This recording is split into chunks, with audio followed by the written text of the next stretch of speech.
Hello everyone, I hope you're all doing very well. So the viewer requested question for today is Mach modelled in DCS, and if so, how is it modelled in DCS? So the first thing we need to do is understand what Mach is. Now, my first experience of Mach, I had absolutely no idea what it is. I still don't fully understand it, but I've got an idea of what it is now. And when I just bought the Vegan, or been given the Vegan by AJ, got in it and I flew it and was just messing around, turning the afterburner on and going nice and low. And all of a sudden, when I was about 500 feet off the ground at Mach 0.9 or something like that, the whole front of the aircraft just pitched down. Suddenly it pulled me down like a giant had grabbed my nose cone and pulled it down. And the faster I went, the harder it got, and I smacked into the ground. And I was like, what's wrong? Something's wrong with the trim. Something's wrong with this aircraft. No, it's because I had hit Mach. It just so happens that Mach is highly modelled in the Vegan. For whatever reason, the Vegan is just highly susceptible to this in DCS. And so I was introduced to Mach. So what is it? Again, my understanding is really just a layman's understanding. It's just what I've read off sites like this. So let's just go through it quickly so everyone understands it, and then we can go into DCS and have a play and see which aircraft you can feel it in and which are actually modelled. So, Mach is usually caused by two things. Two things will depend on which type of aircraft we have. A rearward movement of the centre of pressure of the wing and that's the first way, let's isolate that. A rearward movement of the centre pressure of the wing. Now, I believe another way of saying that is that a rearward movement in the centre of lift local to that wing. That centre of lift or centre of pressure is moved back on the wing, and if you pull the back of a wing up but don't pull the front of the wing up, then you're going to tilt the nose of the plane forward. Or I should really say, a decrease in wing downwash velocity at the tailplane. So that is relevant to a tailplane, rearward tailplane, elevator, whatever you want to call it. So obviously that wouldn't affect something like a Mirage, which doesn't have a tailplane. So that's the only reason I isolated that. Both of which cause a nose down pitching moment. For a particular aircraft design, only one of these may be significant in causing a tendency to dive. Delta wing aircraft with no foreplane or tailplane, that's just what I said, in the first case, and for example, the Lockheed P-58 Lightning, which is a pretty cool plane, in the second case. So the Lockheed P-38 felt this quite bad. At relatively low actual air Mach levels, had this problem with the tailplane being basically lifted up in the air and the nose firing down. In the second case, alternatively, a particular design may have no significant tendency, for example, the Fokker F-28. So I think what it means by that is that just due to the wing design and whatever design of this aircraft, it does not get Mach, probably because the tailplane is away from the affected downwash area and something to do with the wings that I don't understand. So as an aerofoil generating lift moves through the air flowing over the top surface accelerates to higher local speed than the air flowing under the bottom. Let's isolate that quickly. That's the basics of flight. All you do is you create an aerofoil, or an airfoil as we call it, and all that means essentially is a posh word of cutting a section through the wing. That is the airfoil there. And all you do is design an airfoil so that as air comes towards it like that, we move the air over the top of the wing by creating a longer route, essentially, for the air to travel faster than the airflow under the wing. And as we all know, as you move a fluid faster, you decrease the pressure, and as you decrease the pressure, you give an upwards force called lift. Now, of course, it's more complicated than that, but, we're just working in layman's basics. That is how an airfoil works. That is how a wing works. When the aircraft speed reaches its critical Mach number, so a critical Mach number is a Mach number below Mach 1, where Mach 1 is the actual speed of sound at that particular altitude. A critical Mach number of an aircraft or a wing is specific to that aircraft or that wing, and it is the Mach number at which we start getting supersonic flow above or under the wing, but we'll go to that in a bit. Sorry. When the aircraft speed reaches its critical Mach number, the accelerated airflow locally reaches the speed of sound and creates a small shockwave, even though the aircraft is still travelling below the speed of sound. So Mach affects this in what we call the transonic region, the region before Mach 1. However, depending on the design, the aggressiveness of the airfoil, then that can go all the way down to kind of Mach 0.6, where our critical Mach number is. So what we're saying there is that critical Mach number is the speed at which the aircraft is moving through the air less than Mach 1, at which point, due to the principles of airfoil that we talked about just a few seconds ago, the air is forced, usually above the wing first, above supersonic flow. So this supersonic airfoil air creates a shockwave. You can kind of see it there. We'll look at the picture in a minute. The region in front of the shockwave generates high lift. As the aircraft itself flies faster towards Mach 1, the shockwave over the wing gets stronger and moves rearwards, which all makes sense just with basic logic, creating high lift further back along the wing, hence the center of lift goes back, hence the center of pressure goes back. This rearward movement of lift causes the aircraft to tuck, or or the nose pitch down. So the way I like to understand it is because the moment of lift is going back, biasing lift more towards the back of the wing, where it's not designed to be per se, and it kind of lifts the back of the wing up more and forces the aircraft down. The severity of Mach tuck on any given design is affected by the thickness of the airfoil. So the thickness, or I like to call it the aggressiveness of the airfoil. So something as your Cessna has a very thick airfoil because it's not designed to go very fast and it is designed to create lots of lift, whereas your Viggen, your F-15, your fast supersonic jet will have very, very thin, non-aggressive supersonic airfoil, and hence the Mach tuck, critical Mach number and associated Mach tuck will be a lot faster in a supersonic plane, as we'll see, than it would in a much slower aircraft with thicker airfoil. Also affected by the sweep angle of the wing. At that point, I don't understand why that is. I'll be interested if someone else can take over there at that point. And the location of the tailplane relative to the main wing kind of makes sense, doesn't it? We go back to this here. If you put the tailplane right up the top of the tail fin there, then it's out of the way and shouldn't be affected. But if you put it directly behind the wing, a certain distance behind, there's a certain area where it's going to be more affected. Again, if people know more about that, please let me know. A tailplane which is positioned further aft can provide a larger stabilizing pitch moment. I think what that's saying there is actually if you move the tailplane further back, then it can push the aircraft down and make Mach tuck worse. I think that's what that is saying there, because it gives a higher pitch, a kind of pivot moment. And if we go back to the P-38, look how far back that tailplane is back there, and you imagine put your finger under that tailplane and pushing it up. It's going to have a big lever movement over that center of lift where the main wing is. I think that's what that means there. The camber and thickness of the aerofoil affect the critical Mach number, with a more highly curved upper surface causing a lower critical Mach number. And we've explained that already, but we'll just go over that again. So again, to say the more, what I call aggressive the camber, so the thicker the airfoil, the thicker that airfoil is there, then the more distance it's making that upper air travel, therefore the faster it's forcing that air over the wing as compared to the global speed of the aircraft through the air, therefore the critical Mach number goes down. On a swept wing, the shockwave typically forms first at the wing root, so where the wing meets the body, especially if more cambered than the wing tip. Not sure what that means or why it would do that. As speed increases, the shockwave and associated lift extend outwards, and because the wing is swept backwards, that's what we're saying. We're saying the shockwave and the associated center of pressure move backwards. So as we'll look in our Viggen, it's going to move backwards along our kind of rear delta wing. The changing airflow over the wing can reduce the downwash over a conventional tailplane, promoting a stronger nose down pitch moment.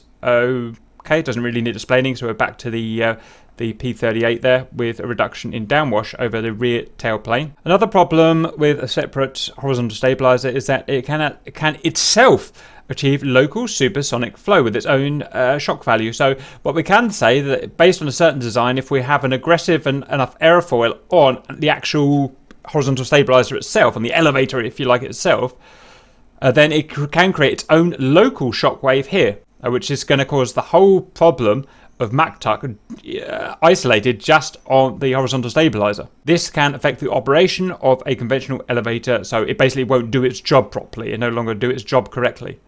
I can't think of any examples where we're going to have an aggressive enough tailplane that we're going to get a critical Mach number of below 1, but maybe there is. Again, correct me if I'm wrong. I'd be amazed if we have anything in DCS that does that. Aircraft with enough elevator authority to maintain trim, this is critical, and fly level can enter a steep, sometimes unrecoverable dive. So let's analyse that. So let's just say we're in F-15, for example, and we reach whatever our critical Mach number is for the F-15, and Mach tuck will affect F-15, then if we don't have enough authority in the horizontal stabilizer in terms of trim and or backstick, then there's nothing we can do. We'll just fall downwards until we die. There's no way of recovering other than probably put your air brake out, slowing down and getting below your critical Mach number. Obviously, it doesn't happen in the F-15. Until the aircraft is supersonic, the faster top shockwave can reduce the authority of the elevator and horizontal stabilizers. So, yep, same thing. All transonic and supersonic aircraft experience Mach tuck, so there's nothing that is immune to this. Recovery from Mach tuck recovery is sometimes impossible in subsonic aircraft. However, as an aircraft descends into lower, warmer, denser air, control authority may return because the drag tends to slow the aircraft, which is a critical thing, while the speed of sound and control authority both increase. Obviously, the speed of sound is not static. As you change your altitude, the speed of sound changes, which is incredibly confusing, especially if you're me trying to work things out in terms of Mach when you're flying, but that's just how it is. And control authority both increase. To prevent Mach stall from progressing, the pilot should keep the airspeed below the type's critical Mach number by reducing throttle, extending speed brakes, and if possible, extending the landing gear. So it's all about basically slowing the aircraft down. Just an example of what we've been talking about. So at this point, we're flying below, or we've just reaching the critical Mach number. This particular type of airplane or airfoil, it is 0.72.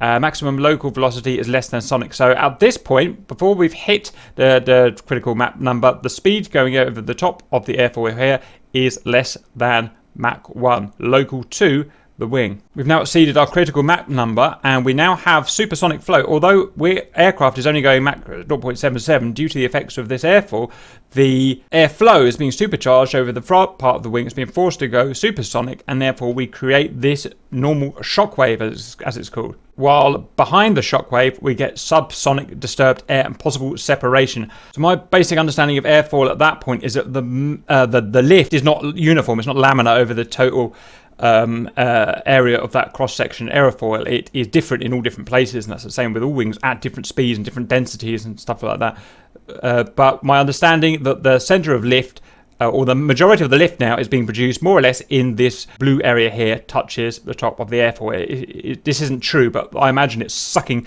this bit of the wing upwards. Now we've increased past our critical Mach number. We're now global Mach 0.82, and that supersonic shockwave, the shockwave here of the supersonic air, has moved back by that amount, and the center of pressure is moving backward accordingly. Interestingly, we've also got a little bit of supersonic flow underneath here, not relevant as far as I'm aware, but this is here, and our wing is now being lifted kind of rearward biased. That's my understanding of it. And that force will obviously be a massive force, and it may in some aircraft exceed what we can actually control. So with our very basic layman's kind of understanding, let's have a prediction about what we're going to see in DCS. I don't think we're going to see much effect in general. In DCS we have very thin supersonic wings in almost everything that we're going to fly, that will have the engine power to get up to transonic. So what we're saying there is the amount that it increases air speed increase over the top of the airfoil of my F-15 wing is actually very low compared to this. This is an aggressive kind of Cessna wing, or something like that, a slow aircraft. So the first thing is, I don't think we're going to see much critical Mach number much below Mach 1. So we're probably talking Mach 0.9 to Mach 1. It's going to be a very thin band, I think, we're going to find in most of our planes. I'm interested in the Tomcat, actually. I wonder if the Tomcat's going to give us a big effect. That's probably my main area of interest, be the Tomcat and the Delta wing planes, because like I said, the Delta wing planes, for the reasons I still don't understand, seem to be affected heavily by this. And also, because our wings don't have a particularly huge airfoil, I don't think we're going to get much, as well as the small band that's going to affect us in terms of speed. I don't think it's going to have a much muscle. I don't think it's going to give that big a force. I don't think in any of it, well, I know we would have felt it by now. We would have crashed the airplanes in DCS. So I don't think this is going to create a big problem. And most of the aircraft, if it is modelled, will probably be automatically trimmed out by the onboard trimming system / AFCs. So the best aircraft probably test this in will be aircraft either Delta without fly-by-wire, and that's the Vigan, that's all we've got, and aircraft with the thickest wing we can find. Maybe a Tomcat without fly-by-wire. It does have AFCS, doesn't it? But it doesn't have fly-by-wire, so we might be able to get something out of the Tomcat. And we'll just have a look around at other aircraft that we're interested in. I don't think we'll find it in any of the big modern fighters. Reasons are probably mainly that it's probably all computed out in the fly-by-wire control systems or similar. Anyway, that is purely a prediction, and as you all know, I don't really know what I'm talking about. You know, this is kind of my level of understanding. So let's go and have a go and see what we get. Okay, we're in our Vigan. Okay, so it's the rear delta wing we're going to have a problem with as we get towards Mach 1 over our critical Mach number, whatever it is. That's actually quite a thick wing at the root there. As we get to our critical Mach number, the centre of the pressure is going to move backwards on that wing. It's going to lift the back of the wing up, and that, of course, is going to force the nose down. Now, it doesn't have the secondary problem of the reduction in downwash over the tailplane because we don't have a tailplane. And as it said in Wikipedia, the problem is going to start at the wing root. Now, the beautiful thing about this is we actually have something in here called the Revavdor, whatever that means, transonic. So we've got a warning about Mach tuck here because it's such a prolific problem in the Viggen. And as we move our Mach up, and we've got a Mach that we can see in the middle of the speedo there, we can see where it starts having an effect. And the only way we can really see that is just by if I trim out level, try and trim out roughly level as we're approaching our critical Mach number, then we're just going to have to see, we're going to have to feel the aeroplane diving, and you'll see me pulling back on the stick to have to fight it. Then pause there. Just sort the screen out and some other stuff. Off we go. Mach 0.6. So the critical Mach number should be fairly high, like I said, because it's not a very thick wing in comparison to, you know, like the ones in that drawing. Mach 0.8. Shouldn't be too long now before we start getting sucked down. Mach 0.85.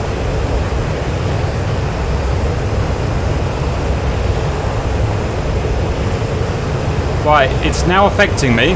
As I get faster, the aircraft should actually start pitching upwards, and I should have to start fighting it with my trim to move it downwards. But instead now we've got to Mach 0.9, and the aircraft is starting to move downwards against what it should do based on the fact that it's going faster, and it should be generating more lift. So even now, without the transonic warning light on, we are getting sucked down. It's not super aggressive at the moment, but something to bear in mind. So what I'm going to have to start doing now, as my trim was set at about 450 knots, is I'm going to have to start pulling back on the stick to arrest this. So although you can barely see it, I've got some backstick now. More backstick needed. Just creeping up. Let's get some more power in the bird. More backstick needed.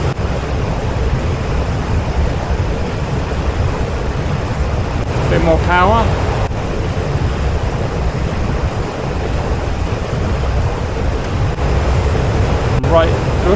Right there, our warning lights come on. We're right in the dangerous zone now. It's right below Mach 1 is the dangerous zone for the Viggen.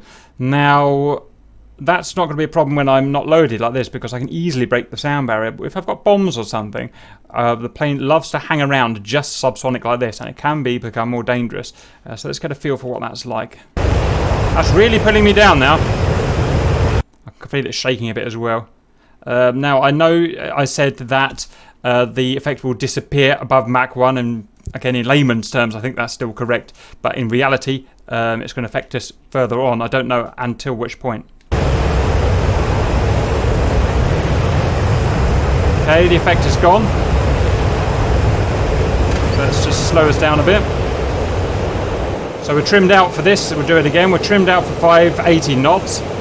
Let me get that just right there. So we're trimmed out level there, 550 knots. Let's go again.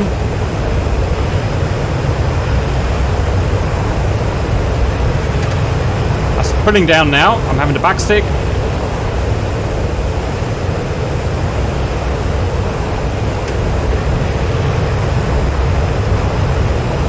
Pulling down again.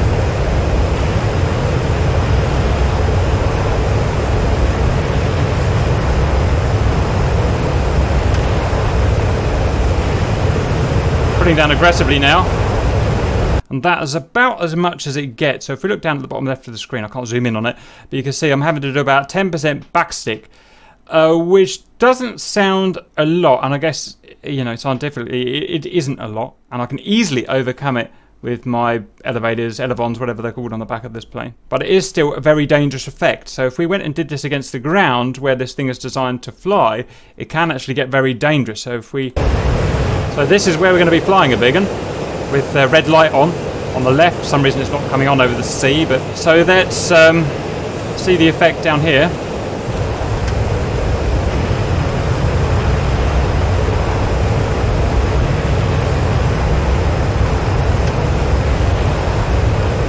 So that's really sucking me down now. I can easily pull me down into the ground.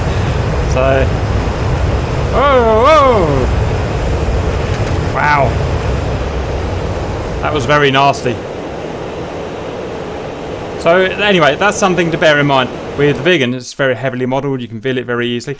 Now the interesting thing is, can we get it modelled on any other aircraft now? I'm going to go and try an F-14. That's the first I'm going to try. Our Mach meter is here. Now we do have an AFCS on this thing, which is probably comparable to Spark on Vegan, so we'll just have to see. It may automatically cancel for Mach Tuck, I don't know.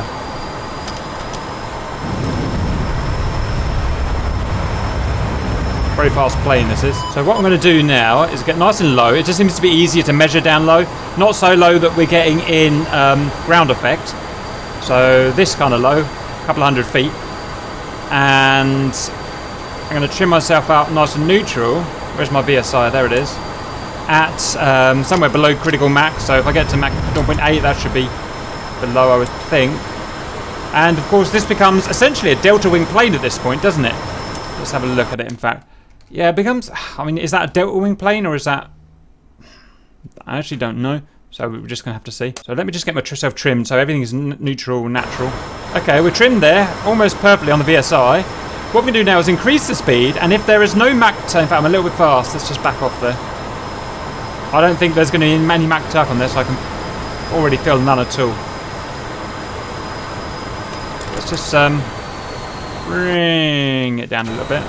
Somewhere where we're definitely below the Mach tuck, something like that. Now I'm going to trim neutral on the VSI, which may take a couple of minutes, just does. Bang on neutral VSI there. So if we now increase our speed, what we should see is the plane lifts because we're generating more lift, whereas Mach Tuck would suck us down.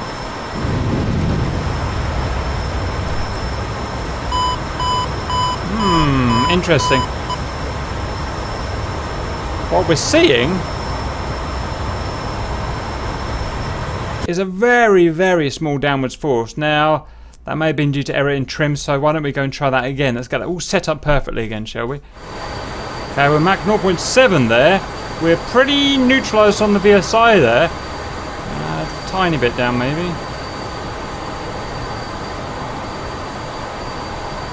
Pretty happy about that. Burner's on. See what happens. It's going down again. Look at that. It's going down again.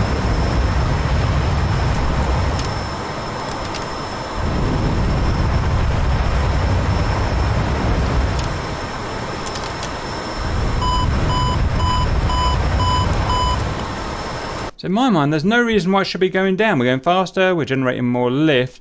So therefore, I would imagine with a neutralised trim and non-adjusting trim from that point, it should be going up, right? I mean, again, my understanding is very small, but I think that proves the existence of Mach Tuck in the F-14. Let me know what you think. I may have that completely wrong. As ever, I mean, I do the experiments, I give the data. I really need you guys to figure this stuff out for me. It's a bit beyond my pay grade, to be honest. But I think that proves Mach Tuck. And while I'm here, I'm going to do a nice little... Next, let's try something else. I'm going to try an Aviate-B next. Big, thick wings. It's got a big, thick wing chord. Let me show you the wing chord. Look how thick that wing is at the root. Big, fatty Cessna wing. So what we're going to see there is high acceleration of air over the top of that wing and a relatively low critical Mach number, I think. And we've got lovely big tailplanes at the back here, which we can upset with our downwash. So at this point, it's probably all how it's modelled. Now, the only thing is, we've got AFCS here to protect us. Why don't we turn the AFC off? AFCS, I should have done that in a Tomcat. bollocks. Why didn't I think about that? Such a dickhead. And I could turn spark off in the vegan. We may have to go back and do some of these. Redo some of these. Okay, well, that's just how it goes. Let's unpause anyway. Pitch off. Okay. I can't remember what Q-fill does. I can turn it off just in case. You're... Right. I don't think we've got an AFCS to pitch now. So let's see what happens with our Mach tuck. Right, where is our Mach number? There it is. There. So now we're going to trim it out. I'm going to get to Mach 0.6. I'm going to trim it out nice and neutral. No, that's trimmed at 0.58. Now let's put the burner on. And it's rising as we thought. Oh, now it's going down, look. Look at that. That's Mach tuck.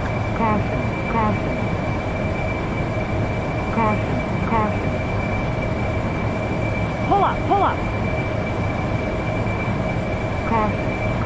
Now let me have a feel for how powerful it is. Pull up. It's not very powerful, to be honest.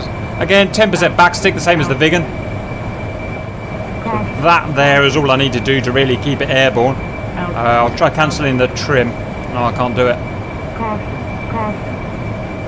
So, that's a pretty small force. We've got AFCS turned off. I don't think AFCS in this or the other two planes I've done is going to have any effect, to be honest, thinking about it. And the force is fairly small. I mean, this plane, by the looks of it, should have a very big Mach tuck force, I think, at least. But it's easily overcomable, so I don't think it's ever going to be a problem. Let me know if you lot have got anything to add to that. I don't think I can think of anything else to add to it. Okay, why don't we go try something very different. Let me go and add some F-63 planes in and see what they do. Okay, F-15. This one's got a pretty advanced stabilizer, elevation, pitch stabilization, so I doubt we'll feel anything, but you never know. So, if we look at the wing, look at this big supersonic wing. Not much chord height, thickness on that wing, look. And the tailplanes are a little bit lower as well. I wonder if it's anything that's to do with this problem or not. I don't know. We toot. Alright, where's our Mach number? Can anyone remember? There it is, bottom left. So it's going to have a high critical Mach. So it's automatic trim on this, which makes it almost impossible to test, but I'll see if I can get a feel for it anyway. So I'm going to automatic trim myself there. Oh no, I can go to manual trim, standby. There we go. For Mach 0.7. Add a constant speed. Let's just hold that there for a second. Okay, that's trimmed. Power on. It's rising up. Probably reaching a critical Mach number now.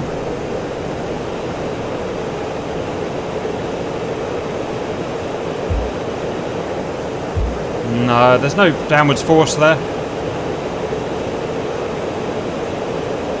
There is actually a tiny bit of downwards force. The reason we know there's a tiny bit of downwards force is that we've got automatic trim turned off and it's not rising anymore. If anything, it's going slightly down. So what we're experiencing is a tiny Mach tuck.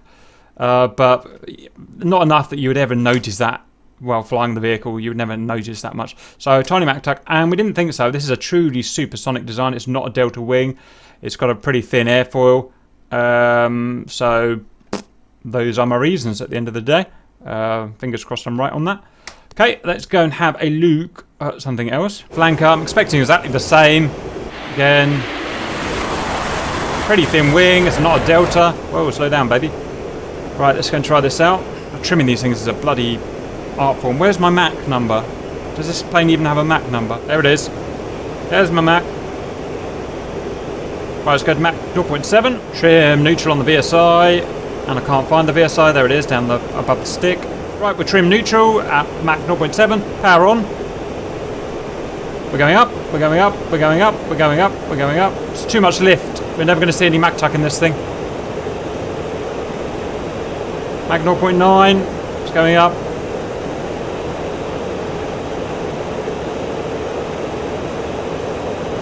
And it's going up. And it's stopped going up. It's coming down. There's our Mach tuck. Finally, you can see it start coming down there, even though with the same trim and whatnot, we're starting to get sucked back down. and pass Mach 1, and it's going to neutralise itself.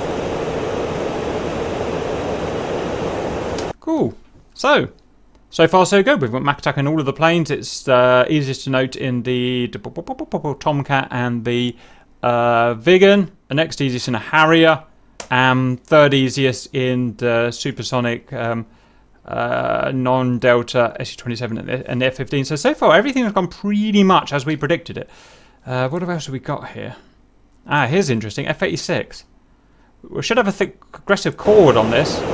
Aggressive airfoil chord. I'm actually quite excited about this. What we've got here is when I was talking earlier, by the way, I said the word chord, and I just realised I didn't mean to say the word chord. So the word chord of the airfoil, I believe, is the length, if you like, of that part of the airfoil to that part of the airfoil. It has no relevance to the thickness, the height of the airfoil. But this one has got a relatively thick airfoil, especially in relation to its chord length. And the wing is swept, and I can't remember whether the actual wing sweep is going to make this worse or not. I think it was, wasn't it? As opposed to Delta. The tailplane, though, look how far up that is. Maybe that's up there for the exact this kind of reason. And it's a traditional... Oh, it's a... no, it is an all-moving tailplane. I'm pretty sure it is an all-moving thingy there. And it can get... can't get supersonic, but it can get probably as close as we need to. So I'm pretty hopeful that we can see some good effect in this baby. Mach meter. We've got a Mach number on the go. So we are Mach 0.7, that's perfect. Actually, let's get a little bit less because we've got rather thick airfoils here, haven't we? Right, let's get trimmed. Where's the VSI, guys? Who can see the VSI?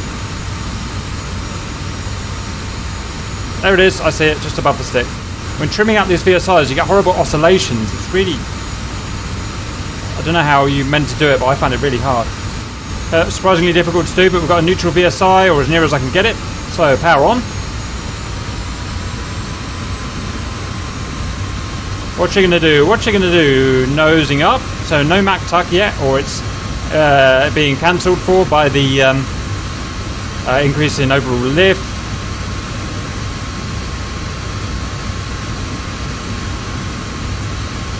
Mach.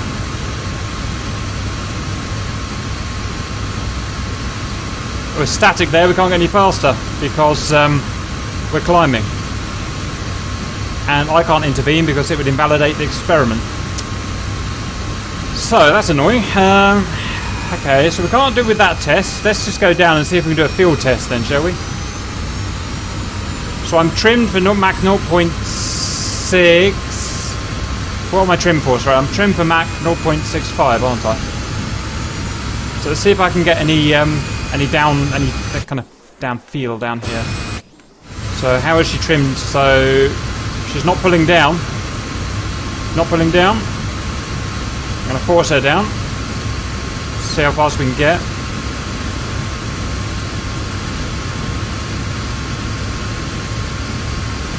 I don't think there's any Mach tuck here.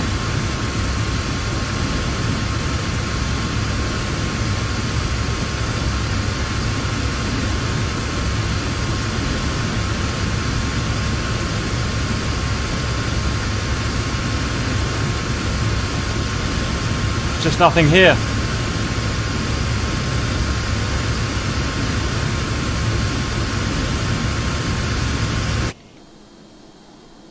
That's the max speed of the bird. No. So I'm trimmed for Mach 0.65. I'm Mach 0.92, and I just can't get any downwards force. Nothing will pull me down. So I don't seem to get Mach attack in this aircraft. I don't know why that is. Have they not modelled it? Does the real aircraft not have any Mach tuck? Is the thickness... I mean, it's a pretty aggressive thickness, doesn't it?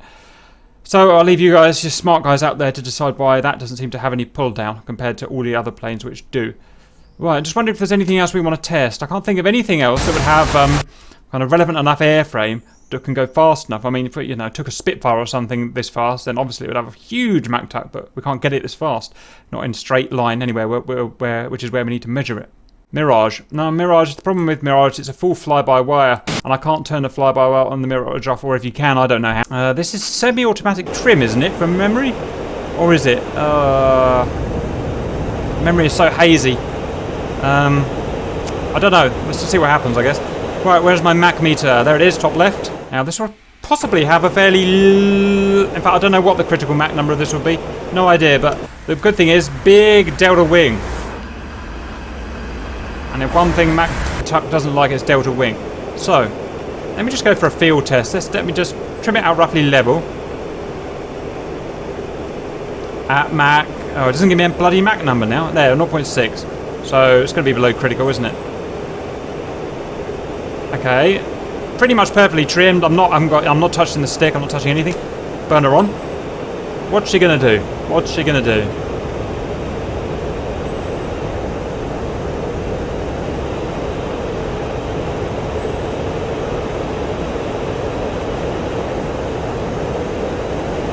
Nothing. Absolutely nothing. There's no upwards effect, there's no downwards effect, and that was almost certainly because the fly-by-wire automatic trim is compensating for me, cancelling out those results. There probably is a way of turning it off in the Mirage, but I don't know how to. And even if I did, I don't know which bits it would be disabling, so I don't think there's much point really of going through that. Which is a shame, but suck it up, buttercup. Let's try MiG-21. That definitely won't have any AFCS. Right, if anyone can see the Mach-ometer on this, I'll give them my hard-earned respect. There it is. Anyone remember why there's two needles for the Mach? Because I've forgotten. Also, how you turn that bloody radar-meter off. Right, I've somehow got a... Where's the VSI? VSI, anyone? There it is. Ah, the trim is a nightmare in this thing. That's pretty static. I'm going for it, guys. Up, as we expect. And are we going to get Mach Tuck?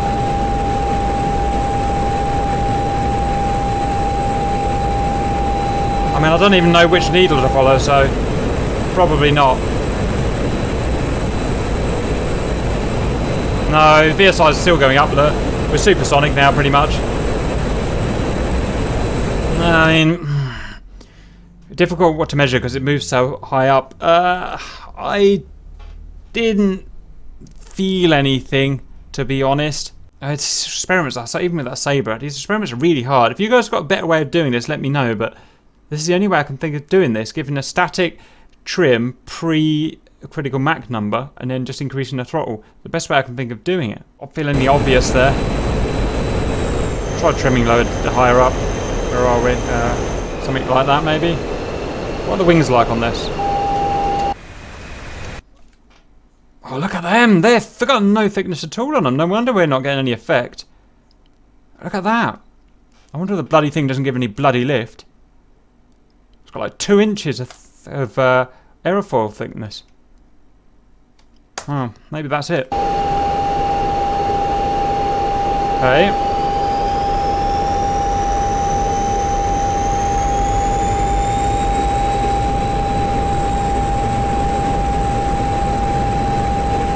So I'm trimming out for Mach 0.8.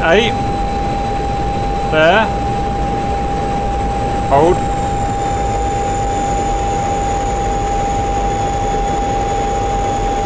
Mach 0.9. I've trimmed out for Mach 0.9. Let's see what happens when we go faster. Nah, it just pulls up. There's no Mach tuck in this aeroplane. Right, so the result is, although we tried them with the AFCS turned on, the F-14 and the Viggen definitely had Mach tuck, unless there's something else going on with the aerodynamic that I don't understand. They definitely had Mach tuck shown relatively strongly. The Harrier definitely had it shown, not as strong, but still pretty strong. The fast fighters, the F-15 and the SU-27 had it just a little bit, but definitely measurable. The Mirage doesn't have it at all, at least in how I can feel. I think it's been superseded by the fly-by-wire, though, I think, or the automatic trim. So there's no proper way, unless we can turn the fly-by-wire off on the AFCS on the Mirage, we can't really test that. The Sabre's the big shocker. The Sabre didn't have it at all. I just couldn't feel it anywhere. And the same with the MiG-21. And the MiG-21 I can understand. You've got very unaggressive airfoil thickness here.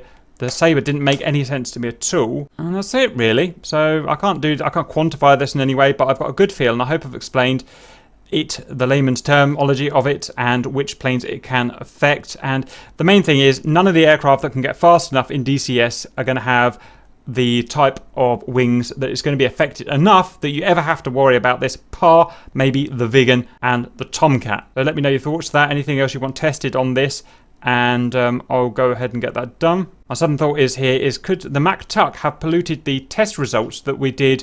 Remember, we were testing ground effect.